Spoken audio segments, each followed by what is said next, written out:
whose transgression is forgiven. Hindi ka pa naman humingi ng tawad, hindi ka pa forgiven. Hindi ka pa naman nag-acknowledge ng Diyos sa Panginoon mo, hindi ka pa po forgiven. Yun po ang ibig sabihin dyan. Okay? So dito ay, whose sin is covered, ay ligtas po yun. Okay? So yun po ang tinutuyo dito na mga bagay-bagay na parang nagle-level up siya. I will, sabi niya ng verse 8, I will instruct, I will teach, and I will guide. Okay? So, may napansin ba kayo doon tungkol sa kabayo at saka sa ano ba yung isa? Kasi horse yung binanggit, di ba? Verse 9. Be not as the horse or as a mule. Sa generic sense, ano po ang tawag sa mga ito? mga ano to? Yung asno at saka kabayo, transformation. Hindi, pag sa tao, human. Pag abayo at mga asno ang tawag doon, siyempre animals. Nawala na kayo circulation, di ba? So dito po ay, may papansinin kayo dyan na word, di ba? Kasi nagsimula tayo sa verse 8 na eh. Sa verse 1, okay na ito, from 1 to 7, nakita natin doon at mapalad ang tao, na ang sabi niya sa 3 and 4, hanggat hindi ka humihingi ng tawad, hanggang nagtatakip ka, hanggang nananahimik ka, hanggang hindi mo isinalabas ang kasalanan mo at tumusuko ka sa Diyos, magiging mabigat ang kamay ng Diyos. So para kang pom, pipigain niya, labasan lahat ang iyong kalakasan dyan. Kung dito po ay, sa verse 8, kung ating titinan maigi, sabi niya, I will instruct thee, I will teach thee in the way which thou shall go, I will guide thee with mine eye. Pero sabi niya sa verse 9, huwag kayong maging katulad ng kabayo o at tulad ng mule na wala silang pangunawa. Ang tinutukoy niya po ay sabi niya din sa tao, sabi ng writer, huwag kayong maging katulad ng animals, okay? Na walang understanding. So di po, kaya napakaganda po dito. Pag ibabalik ko sa verse 8, o nga naman, pwede naman nating turuan ang kabayo na, okay, up, o kaya lay down, o kaya higa, o kaya tayo, pwede. Pero pagdating doon sa teach, sa YouTube ngayon, may mga aso pinagbabasa ng A-I-O-O. Ay, wala silang magawang matino-tino, okay? At sabi dito sa pangatlo, I will guide. Ano po, yung mababantayan mo siya, kasi may binanggit siya dyan eh, with mine eye. Ang human eye, siguro 8 hours, sabihin pa natin 12 hours, kaya niya pang dilat. Pero lumagpas na ito ng 24, siguro pipikit na yan. Pero may tinutukoy dito, ang ibig sabihin dito, na guide ng isang mata, ay ito po yung makapangyarihang mata. Okay? So dito ay, sabi ko sa inyo, tatlong bagay ang titingnan natin dyan. Si David dito, minsan, parang iniari ng writer, ano po, sabi ni David, para akong bagay or parang animal, one of his children. Sa palagay niyo, saan kaya dito tinutukoy ni David ang kanyang sarili sa kanyang panulat? Isa ba siyang bagay? Isa ba siyang animal? O isa siyang anak ng Diyos? Sa akin, kung ako gustuhin ko, mas gusto ko yung anak ng Diyos kasi ang anak ng Diyos, maliban na sinabihan ka may kasalanan ka, di ba sabi ko sa'yo, pag nagkasala ka, may palo ka. Alam natin yon, di ba? Pero ang hayop, pag ginabihan mo, pag nagkamali ka ng lakad, may palo ka, sabi mo sa'yo, di ba? Ganun ang sagot sa'yo ng kabayo. So hindi siya makakaunawa. Kaya sabi niya dito sa verse 9, be not as a horse or a mule which no understanding. Napakalalim po nito kung ating titingnan isa-isa na po. So, be not like, ang sabi doon.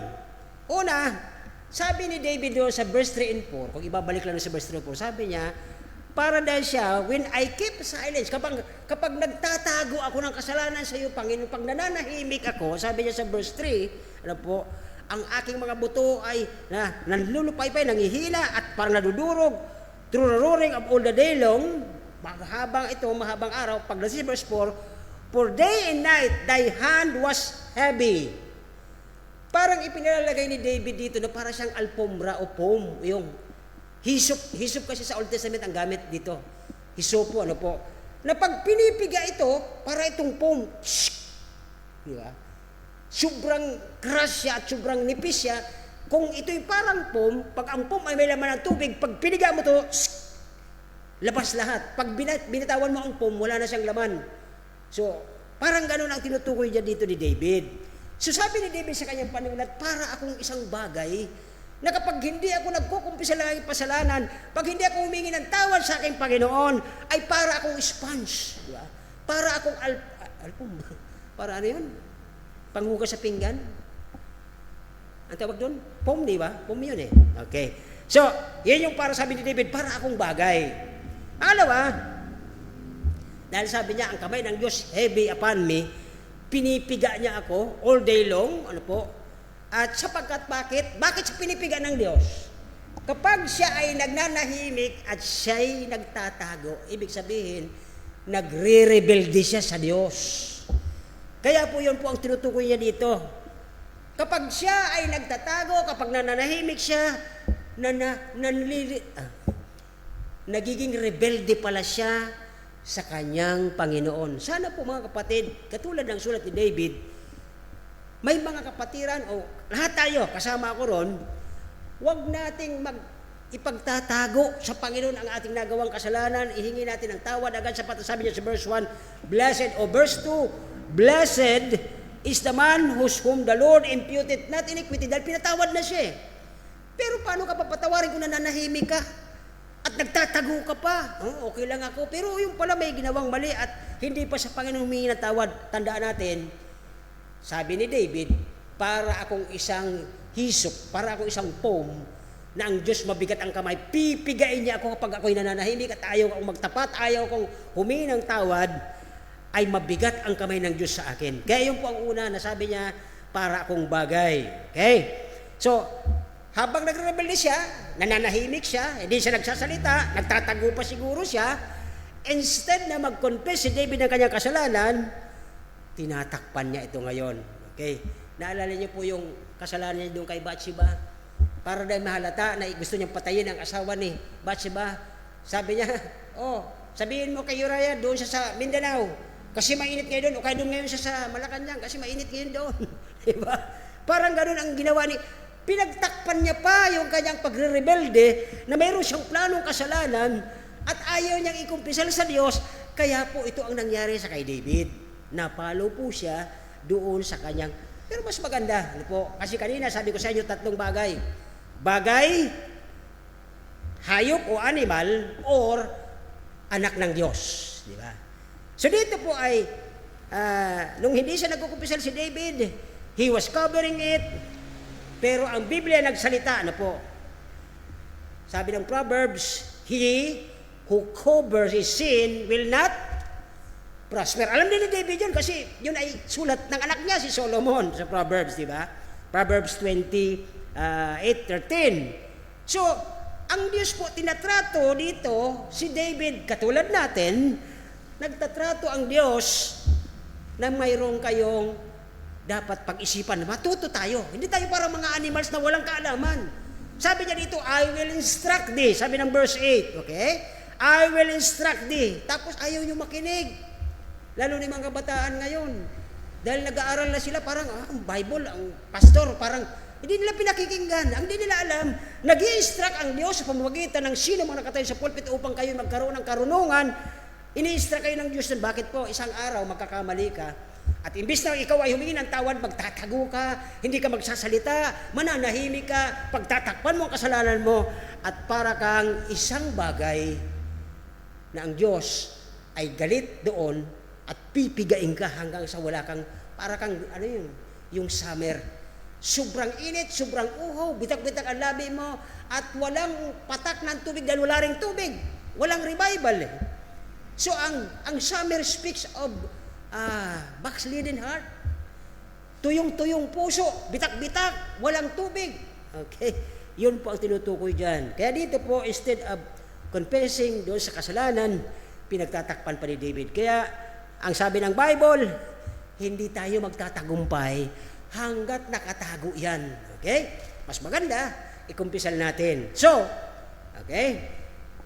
Ang ginawa ng Diyos, itinanato niya si David parang isang bagay, parang hisop, parang pom na bumibigat araw-araw ang buhay ni David. Pinibiga siya ng Diyos. Para siyang pom na may tubig, piniga, labasan lahat. Okay? Para na siyang ang liit lang na pom. Pero dati lapad-lapad niya, di ba? So, inilagay ng Diyos ang kanyang kamay kay David at umpisa niya itong ini-squeeze. Dahil sa ginawa mo, imbis na humingi ka ng tawad, pinagtakpan mo pa, nakapatay ka pa, at kung ano-ano pang ginawa mo sa buhay mo, at ang kanyang buong buhay ay ini-squeeze at siya po ay nakaramdam nito. Kaya sabi niya dito sa verse 3, 4, ay doon niya po naramdaman itong lahat ng ito. Ang sabi niya dito, kapag ako ay nananahimik, pag nananahimik po kasi ang ibig sabihin nito ni David, ayaw niya magkumpisal, nagre-rebelde pala siya. So yung mga, minsan sa tao nangyayari ito, may napansin ako din, minsan may kapatid akong di nag-ausap, yung pala nag-aaway. Ibig sabihin, nagre-rebeldehan sila sa isa. Yung ate, ayaw magpatawad sa bunso, yung bunso ayaw magrespeto sa ate. Kaya hindi sila nag-uusap. So dito po kayo nilang ginawa sa sulat ni David. Sabi niya daan, i-squeeze ng Panginoon sila. Okay? So, again, pagkatapos ng mga bagay nito from verse 3 and 4, 5, namulat si David. Nung naramdaman niya, di niya nakaya, na para bang habang inipiga siya ng Panginoon, di niya kaya ang Diyos, ay nagkakaroon ng tagtuyo ang kanyang buhay. Uhaw na uhaw siya, parang disyertong tuyo, sobrang init, walang masilungan, sobrang init. At alam ko tuloy yung ibon kanina doon na, baby na ibon, dahil walang bubong. Nakita ko kawawa yung dito niya gumaganon sa sobrang init. Kaya doon ko naisip na, tama-tama ito sa disyerto, sa sobrang init doon, walang kahoy, walang hangin, ay talagang grabe ang nadaraanan dito ni David na pagdurusa, nung siya po'y nanahimik, hindi naghingi ng tawad, hindi nagkumpisal, at siya'y nagrebelde sa Panginoon. Verse 3 and 4, sabi ni David, naramdaman niya ang agony. Nung ako po ay nasa school, yung agony at the pillar, yung sobrang hirap na dinaanan ni Kristo doon nung siya po ay nasa krus, dahil po doon sa unconfessed sin ni David, sa verse 3 and 4, yung kanyang nakatagong kasalanan, ay doon po siya nahirapan. Okay? Ang kamay sana ng Diyos ay tulong sa kanya. Di ba, ng mga lesson natin, God's hand tumutulong, kumikilo sa buhay natin. Pero dito sa pagkakataong ito, imbis na tulungan siya ng kamay ng Diyos, nagtago siya nanahimik siya at siya po ay nagrebelde sa harapan ng Diyos. At ito yung pinaka-opal na nangyari kay David. Okay?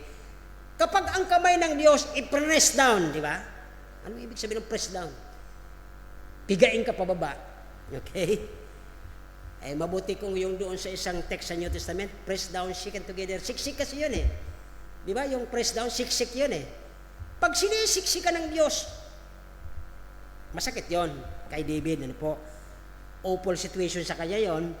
Pero tandaan natin, nakakatulong kay David yung kamay ng Diyos kapag ito ay nililip up siya. Di ba? Pag itinitaas ka ng kamay ng Diyos, katulad ni David, tulong ito sa iyo. Ibig sabihin, pag nililip up ka, may nagawa kang mabuti. Natutuwa ang Diyos, nililip up ka Pero pag pinipress down ka, mayroon po itong hindi maganda sa kanya. Ito po ay nararamdaman ni David pag siya po ay napipress down, sinisiksik siya lalo po. Nararamdaman ni David, okay? Ito yung resulta ng verse 3 and 4, okay? Balik-balik tayo doon, okay? Ang kanyang fellowship sa kanyang Panginoon ay hindi maganda. Yeah? Kaya nga siya uhaw na uhaw Hindi na siya nagkakaroon ng pakipag-usap sa Diyos kasi tuyo na siya. Siya po ay wala ng amor, okay? Wala ng gana po. Very dry ang isang makasalanan, isang nagkakasala, ay nagiging dry ang kanyang buhay at hindi ito nagiging maayos sa harapan ng Panginoon. Okay? So next, natitingnan natin dito, okay? At dito tayo magsisimula sa lesson natin. Sabi ko kanina may 3 level. Nagdidil ang Diyos sa kanyang mga tao katulad ni David. Nagdidil po siya ng kanilang buhay kapag siya ay nagkumpisal ng kasalanan, naging maayos ang relationship niya sa Diyos, i-deal siya ng maayos. Okay? Sa New Testament, nababanggit ko rin po yan, na kung si Christ ang ating nobyo, tayo ang nobya, itrato natin ng maayos ang ating nobyo para hindi siya po nagsiselos. Okay? Ganun po ang nangyari talaga. Kahit pala sa Old Testament, sabi ng verse 8, ang concern dito, sa verse 8, sabi doon, God concern doon sa kanyang mga tao. Nag-appeal ang Diyos, sabi niya, sa kanyang mga tao, to pay attention. Makinig kayo. Attention kayo. Pakiramdaman nyo and gain understanding. Magkaroon kayo ng pangunawa at matuto kayo. Kaya minsan madalas ko na ina-encourage ko po sa isang nagkakaroon ng malaking problema, may matututunan tayo. Si David po rito mayroong nag-attention siya. Lord, ano bang kulang?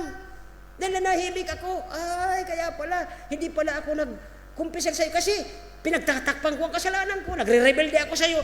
Nagkaroon po siya ng pangunawa na ang kanyang ginagawa ay mali sa mata ng Diyos. Again, balikan natin ang verses na sabi niya, I will instruct thee. Paano siya i-instruct? Rebellious ang puso niya. Ayaw niya magkumpisal na nanahimik siya ayon sa verse 2. Di ba? Nananahimik siya eh. Akala niya kasi walang nakakaalam. Alam ng Diyos yun kung ano ang ating nagawa. Okay? Sabi doon number 1 na titingnan natin dito sa verse 8. God is concerned, nag-a-appeal ang Panginoon sa atin, sa kanyang mga tao. Kay David, sa ating mga tao, to pay attention and gain understanding. Ano ang dapat nating maunawaan? Una po, there are threefold na dapat tayo magkaroon ng atensyon. Number 1, sabi niya sa verse 8, I will instruct thee. Paano tayo i-instruct? Katulad ni David. Si David, iba iniisip niya. Sabi niya, may asawa pala ito si Bathsheba. Ang gagawin ko? Hindi siya nakikinig doon sa instruction ng Diyos sa kanya eh. Nagsasarili siya kung anong gagawin niya, kung anong desisyong gagawin niya para mailabas niya ang kanyang problema o kaya mapagtakpan niya ang kanyang problema. Minsan may mga dumarating sa puntong ganyan mga Kristiyano na, wala na yatang tulong na darating sa Panginoon. Pupunta na ako kay ganito. May connection yon. So, ganun po ang nangyayari. Sabi na, I will instruct thee. Saan natin makikita ito?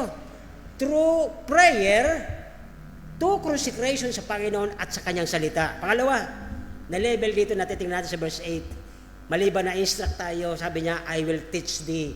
Paano ka patuturuan kung rebelde tayo? Si David nangyari sa kanya nung nananahimik siya sa verse 2. Naramdaman niya sa verse 3, sabi niya, ang kamay ng Diyos. Pagdating sa verse 4, para akong foam na panghugas sa pinggan na pinipiga ako, labas lahat ng sabon at tubig. At nang binitawan siya ng Panginoon, wala na, laglag na siya. So yun po ang, sabi niya, I will teach thee. May mga pinagdadaanan tayong problema, although, kaya po, salamat sa Diyos, na kung hindi ko kaya ang problema, siya ang gumagawa. Ano po? Lahat naman tayo siguro dito, katulad ni David din. Ano po? Nung si David ay nandoon sa pinaghabol na siya ni Saul, at nandoon na siya sa kuweba, kulong na talaga siya, di siya makalabas kasi nandoon mga tao ni Saul sa bunganga ng kuweba eh. Sabi ni Abner sa kanya, yan na, boss, patayin mo na, hinahabol ka eh. Hirap na rin ako sa pagsama sa pagtakas eh. Ayan na eh. Pero ang tinignan ni David doon, nung una, hindi pa po siya dito nagkakasala kay Bathsheba, maayos pa siya noon, okay, sabi niya, ang Diyos naglagay niyang nakaupo na yan, kahit ayaw natin, wala tayong magagawa. Kasi pinermisyon ng Diyos yan. Huwag tayong maglalagpas, huwag tayong gagawa ng sarili natin para hindi tayo magkaproblema. Totoo naman po yun eh. Kung si David kaya ginawa yun, shoot ng kanyang alalay, ay hindi siya naging magaling na hari at hindi lumabas si Solomon. Sabagay, pinira pa rin ng gamitin ng Diyos yun eh. Ang kalooban niya, ano po. So dito, sabi niya, I will teach thee. At ang pangatlo ditong level, I will guide thee. Sabi niya doon ay ang binibigay niya ito ng Panginoon sa kanya sapagkat ang Diyos ang pinakamabuting teacher. Okay? Si Christ, sabi ni Judas, is the best pastor, the best counselor, the best teacher. Pero ang tanong, bakit si Judas ay hindi nakaligtasan? Sapagkat hindi naman talaga po siya tinawag ng Diyos doon. Tinawag siya pa doon para sa distraction. Okay? So, una po, ditong titingnan natin sa level na ito, okay, upang malaman ng mga tao to make people understand the way of salvation. Kaya sabi niya, I will instruct thee, I will teach thee, and I will guide thee. May mga pagkakataon na ganito, ano po, Ito ang problema. Kung kailan tayo nandoon sa problemang mabigat, saka tayo nakakaisip pag sulbining. Medyo nagkakaroon tayo ng problema dito. Si David din ganun. Kung kailan nandoon siya sa tururok ng kanyang problema, doon siya nakaisip na, Lord, sabi niya dito sa verse 1 and 2, tingnan niyo po mga kapatid, okay? Blessed is the man whose transgression is forgiven, whose sin is covered. Ito po ay nararapat doon sa taong hindi naging rebellious. Sapagkat kaya siya pinatawad ng Diyos, sapagkat nakita ng Diyos ang kanyang consecration, ang kanyang pagiging set apart sa kanya. Okay? To make people understand, okay, to go before God. Ano po na siya sumunod? Ano po? Pangalawa, na ito ay bantayan sila doon sa kanilang mga daan ng buhay. Ano po? Sabi doon, I will guide you with my eyes, and I will counsel thee, mine eyes shall be upon thee. Yun po yung kagandahan dito. Kaya, dapat sa atin na mga nakabasa at nakaunawa nitong chapter 32, okay? Once na nagkaroon po tayo ng kamalian, automatic, mayroong 1 John 1:9. At ang sabi ni David dito, wag na natin pagtakpan. Kasi ang pagtatakip natin ay nagre-reveal din pala tayo sa harapan ng Diyos. Lalo tayong magiging disyerto ang buhay sapagkat habang pinagtatakpan mo, gagawa ka ng sarili mong paraan, lalo kang lumalayo sa Panginoon. So yun po ang instruction, yun po ang tinuturo ng Diyos, at yun ang kanyang ginagay sa atin bilang kanyang mga anak sa New Testament, katulad ditong ginawa niya David sa Lumang Tipan. Okay? Literally, ang ibig sabihin nito mga kapatid, sabi ng Panginoon kay David, I will counsel thee. Sa atin pong buhay, pwede naman natin itong i-apply sapagkat nangako din naman ang Panginoon sa atin, I will never leave thee nor forsake thee. Sabi niya doon, ang sabi ng Panginoon dito kay David, my eyes shall be upon thee. Grabe po ang kanyang pagmamahal sa atin, kaya imposible na makalimutan natin ang ginawa ng lahat ng Diyos sa ating buhay, tapos magtatago lang tayo, magre-rebel tayo sa Kanya. May the eyes, sabi ng Diyos, my eyes shall be the direct toward thee. Talaga nakapokus, kumbaga. Okay? Then, the idea is that one who is telling another what the way he is to take in order that he may reach yun sa kanyang destination. Kumbaga yun yung guidance ng Panginoon, ano po. And he say he will watch him, yun po isang dyan, ng Panginoon. And will keep his eyes upon him. He will not let him go wrong. Ang isang dahilan kung bakit napapariwara ang isang anak ng Diyos. Okay? Again, yung tatlong binanggit ko kanina, sa ating nabasa dyan, sabi ng verse 9 kasi dyan, di ba? Okay? Be ye not as the horse, and or as a mule. Sa tatlong paraan na ating pagpipilian, alin ang gusto mo? Isa kang bagay, para ka bang foam, para kang hisop, para ka isang bagay, or para ka isang animal, sabi ng verse 9, or para kang anak ng Diyos sa pangatlo. Mas gusto ko yung anak ng Diyos. Bakit po? Itong tatlong level na ito, makita natin, ini-instruct niya ang anak niya, at tinuturuan niya ang anak niya, iginaguide niya ang anak niya. Nabanggit ko na rin kanina, di ba, yung mga alagang aso ngayon, tinuturuan, yung ibon, tinuturuan mag-basketball, lahat tinuturuan sila, pero hanggang doon lang po yun sa instruction. Pero yung teach na mag-reciprocate sila ng magtuturo sa iba, hindi na po nila kaya yon. Tayong tao ang may kakayahan yan. Kaya dito po ay, ang next natin, ang ibig sabihin ng pangalawa natin, maliban na ang Diyos ay concern, at ang gusto niya, nag-a-appeal siya sa kanyang mga tao, nakikiusap sa kanyang mga tao, to pay attention na magkaroon sila ng pangunawa. Dahil hindi tayo mga hayop, tayo mga anak ng Diyos. Sabi ng verse 9, be ye not like a horse. Ang horse daw, sabi niya dito, may pinaliwanag dyan, di ba? Ang kabayo, pag hindi mo lagyan ng, brittle, pag hindi mo kinabig, hindi yan susunod eh. Pero ang anak ng Diyos, ang Kristiyano, may sarili ito, na-instructan ito, natuturuan ito eh. Mabuting bata ito. Anak ng Diyos ito eh. Huwag tayong maging katulad ng bagay na pag hindi mo piniga, hindi pa susuko. May mga nangyayari sa ganito, lalo sa mga Kristiyanong nakakalimot. Alam mo, busy ang isang Kristiyano, katulad ni David, busy siya. Isa rin siya naging biktima eh. Kaya nga sabi niya dito sa verse 3 and 4, nung naramdaman niya na siya po ay nagre-rebelde na pala, kasi kaya siya nananahimik, ayaw niya magkumpisa na nagkasala siya, at nagpaplano siya ng dagdagan pa ng kasalanan na ginawa niya, habang siya nananahimik, nagre-rebelde siya sa Diyos, at naramdaman niya sa verse 3 and 4 na ang Diyos ay dahan-dahan siyang pinipiga. Okay, kaya dito po ay, sa pangalawa, God also treat David like an animal. Bakit ko ginamit po yun? Kasi nandoon po yun eh. Sabi ko sa inyo, 3 bagay doon. Si David parang hisupo, parang hisop. Sa verse 3 and 4, naramdaman niya, pinipiga siya, at labas lahat ng tubig sa kanyang buhay, at sabi niya, ang bone niya wax cold. At sa pangalawa, sa verse 9, ay para siyang animal. Sabi ng sulat niya mismo, be not as the horse or on a mule, with no understanding. Okay? Whose mouth must be held with bit and bridle. Sa Tagalog. Okay? Na ang gayak na may busal at may pamingkaw upang sila'y pigilan. Ito nga ang problema, mga kapatid, kahit talaga sa New Testament nangyayari. Andyan yung Bible, andyan yung pastor, andyan yung simbahan, andyan yung tamang lugar, andyan to tamang tao.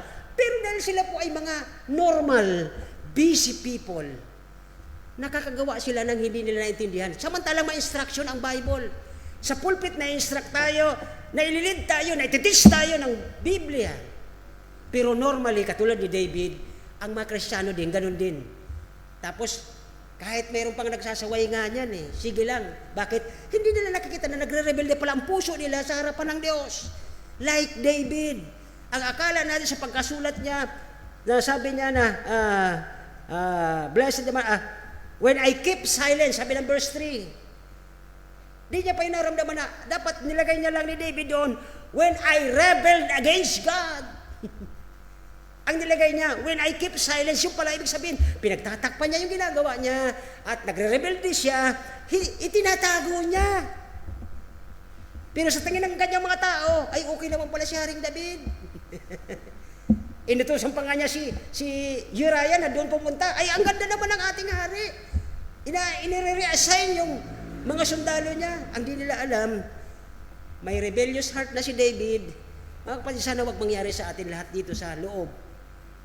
Na okay tayo, physically, pero sa puso natin, ang dami natin nagagawa na pagre-rebelde sa Diyos, na itatago na natin yung tunay na motibo natin, ba't tayo nagsisimba? Na itatago na natin yung ating motibo, bakit natin kinukuha ang mga taong yan, bakit natin sila tinuturuan? Naiiba na ang ating motibo, ganun din po ang nangyari kay David dito. Kaya sabi niya dito sa pangalawa, sabi niyang Diyos kanya, He is like an animal. Pero siya nagsulat nito. Bakit po? He warned us. Nag-warning sa atin ng Bible. Do not be like. Look at this, verse 9. Do not be like the horse or like mule. Number 1, itong mga animals walang pangunawa. Samantalang tayong Kristiyano, samantalang si David, ano nang kang wisdom na binigay ng Diyos? Aba, akala niya yung ginagawa niya, akala niya natutuwa ang mga tao. Hindi. Akala niya natutuwa ang Diyos. Hindi rin eh. Pwede nating mapasaya ang tao, pero ang Diyos hindi. Yun po doon nagkamali si David din. Kaya ang sulat niya, sabi niya rito, do not be like the horse. Okay. Winarningan tayo dito ng kanyang panulat. He warned us, who has no understanding, okay, which much, kung hindi pa lagyan ng bit at saka ng bridle, sa James, sabi ba sa James, di ba? Mas mabuti pa nga yung napakalaking barko eh. Ang lait lang ng radil, napapasunod niya eh. Di ba? Pero itong nangyari kay David, iba din eh na po. Okay? Sabi ng verse 9, okay, kung hindi pa sila lagyan ng busal, gayang busal at ng pamingkaw upang sila ipigilan na kung wala ito, hindi pa rin sila lapit sa iyo. Sabi ni David. Kasi bakit? Ang akala niya nga, nakakatuwa yung ginagawa niya sa harapan ng mga tao. Pero pala sa tingin ng Diyos, hindi na nga siya lumalapit si David. Hindi na rin nagiging masaya ang ginagawa niya sa harapan ng Diyos. Kasi bakit? Number 1, nagtatago na siya eh. Nagre-rebel din na siya, dry na siya, at siya po ay discouraged na doon sa... Ang maramdaman niyo po na siya ito kanina, di ba? Sabi alas 11 nag-warning, naglumabas pala ng abo. Paano kaya kung natuloy na naman yung bigla na naman nagdilim? Ang una pong walang delivery sa atin, alam niyo kung ano? Tubig. Bakit? Ang nagde-deliver sa atin, naglayo. Hindi yan basta-basta pupunta dito para mag-deliver ng tubig. Sabihin na natin may kuryente tayo. Ay, ano gagawin natin? Inumin ba natin kuryente? Pero pag dumilim ulit yan, at hanggang doon sa lugar na yon, wala tayong tubig. So, ganun po ang nagtatago, nananahimik, pinagtatakpan ng kasalanan, nagre-reveal sa Diyos, magiging siyang dry na dry katulad ng summer. At magbibitak-bitak ang kanyang puso at ang springtime, yun po yung pagdating ng Mayo 1, Agua de Mayo. Ang tawag doon ay Flores de Mayo. Okay? Pag sinabing springtime, namumukadkad na yung mga bulaklak, ang banal na espiritu ay hahalimuyak. So, else they will not come near you. Wala talagang lalapit sa Diyos. Bakit? Akala niya tama yung ginagawa niya, sabi ni David. Nananahimik na nga ako, pero nakita niyo, inilagay ko pa yung ibang sundalo sa ibang lugar. Nagtatrabaho rin ako, maawit din ako, o nagba-Bible study rin ako. Pwedeng mangyari sa atin yun, pero David is still like a horse. Ano po ang makita natin sa horse? Bakit sa panulat niya, huwag kayong gaya ng mga hayop na ito, ng mga horse. Ano po ang karakteristik ng bilis ng kabayo? Sa Four Horsemen of the Apocalypse, bakit kabayo ang nilagay doon? Because of the swiftness. Napakabilis. So bakit kabayo? Sino dito ang mga impulsive?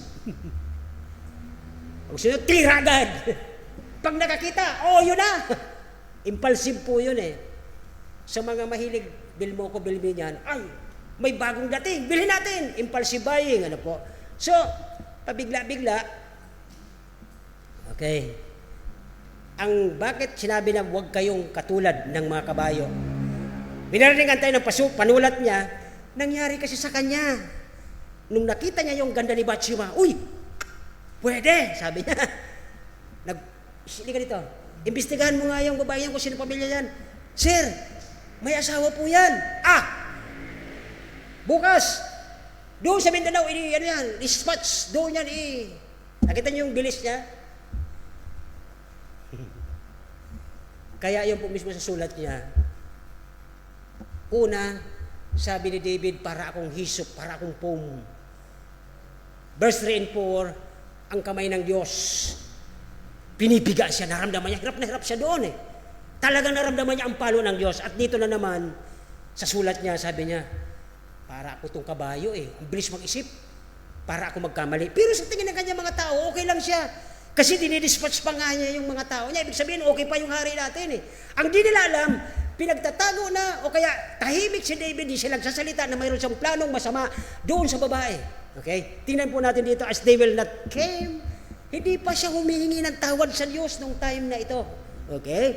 So, David is like a horse, impulsive, pabigla-bigla, he rush ahead to make sin.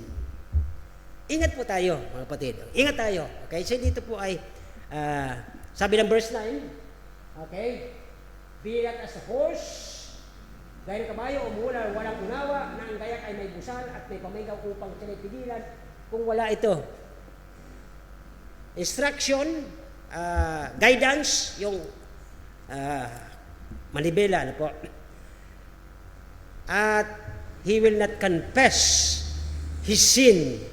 Bakit? Akala niya kasi okay siya. Kasi wala nga sa tamang espiritu si David nung time na yon kay Bathsheba eh. Kaya akala niya okay siya. So God dealt with him as like an animal.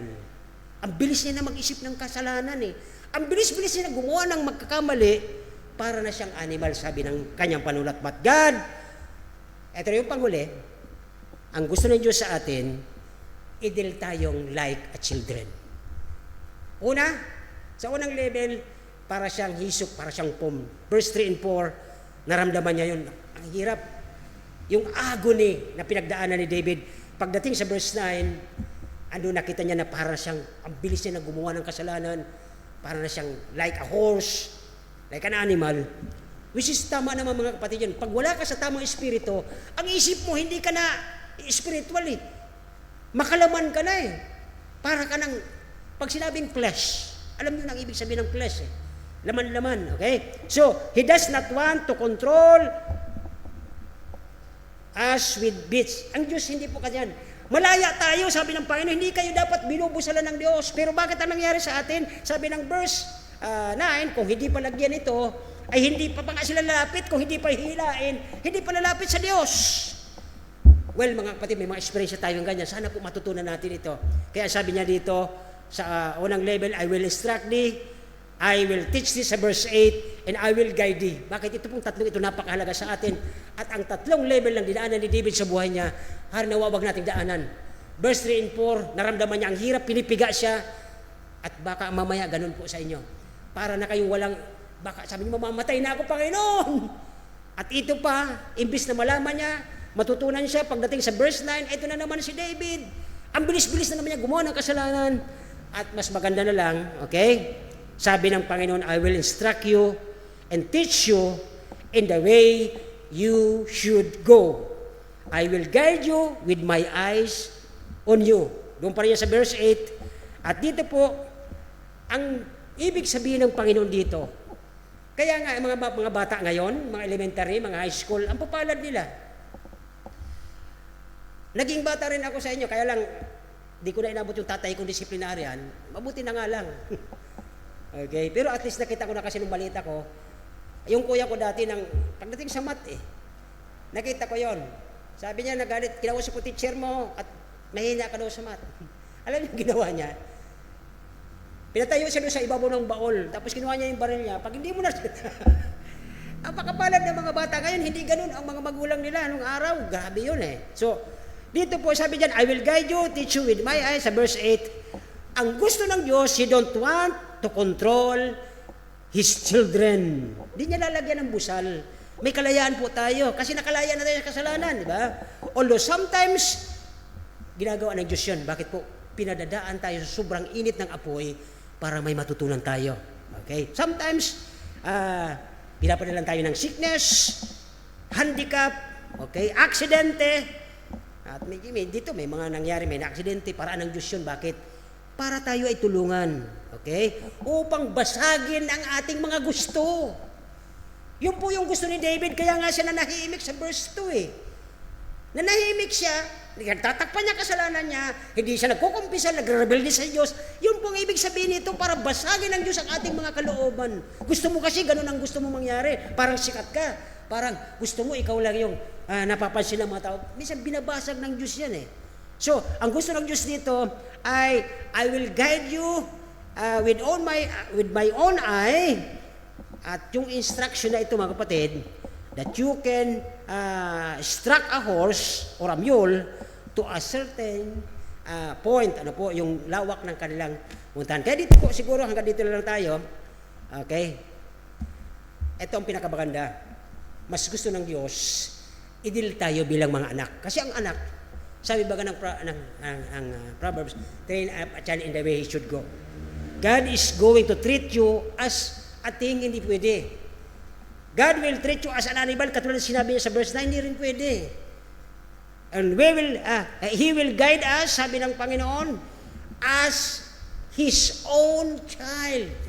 Tayo po ay kanyang pag-aaring anak, o tayo po ay binayaran niya sa krus, how much He loves us, He wants to work in us, through us, for us to bring His glory sa ating buhay, makita sa atin, hindi yung nakikita sa atin ng ibang tao.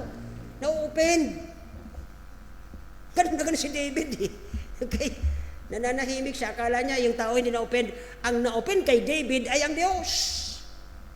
Kaya, yun po ang problema. Kaya dito po, verse 10, the last one, God's counsel. I will counsel thee, I will watch thee, I will keep thee. God will not make your way wrong. Kung ating titingnan ng instruction niya. Sabi ng verse 10, but, verse 10 please, pakilabas, okay? Marami ang maghihirap ng masasama. Okay? Kaya yun po ang tandaan natin. 3 and 4, verse 9, naramdaman ni David John. Sabi ng unang linya ng verse 10, marami ang paghihirap ng gumagawa ng pananahimik, nagtatakip ng kasalanan, nagre-rebelde sa Diyos, ayaw magkumpisal. Marami tayong pagdadaanan dyan. Hanggang sa verse 9. Pero ito po maganda. Ngunit, tapat ang pag-ibig ng Diyos at nakapalibot sa Kanya. We are surrounded by His love, care, lahat na ginawa ng Panginoon sa atin. We should be glad in the Lord and rejoice. Bakit po? Alalahan natin, okay, ang ating forgiveness binigay niya, kapatawaran, napatawad tayo ligtas na. Alalahanin natin na ang pag-guide niya sa atin at yung inalis niya ang mga hypocrisy, yung ating mga di ba may mga taong may hypocrisy pa din. Inalis ng Diyos yun. Pang-apat, alalahanin natin yung protection ng Diyos sa kanyang tao at ang panghuli. Okay? Remember, okay, the guidance of God every day. May natutunan po ba kayo?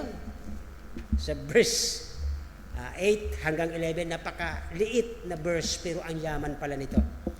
Kaya akala natin, okay lang sana na ginagawa natin lahat, di tayo na-open ang tao. Ang hindi natin nalalaman, katulad ni David, na-open ni David ang Diyos. Verse 3 and 4, dumadaan siya sa pagpiga. Verse 9, para na siyang mabilis na hayop. Nag-iisip na siya ng puro kasamaan na eh. Pero mas gusto ng Diyos, tayo ay anak.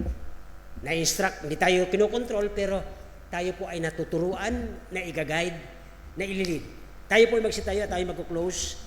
Harnawa, nakatulong po sa atin na makita natin ang mga sarili. Katulad ni David, okay lang, tahimik lang sana, pero hindi natin alam, pag nananahimik pala, nagre-rebelde, pinagtatakpan ng kanyang pagkakamali, hindi nagkukumpisal. That's the first lesson.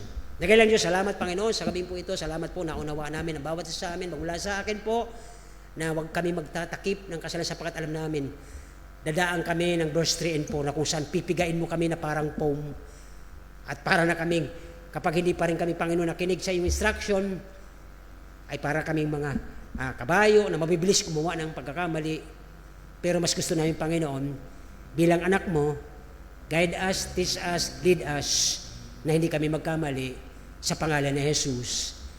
Amen. Amen.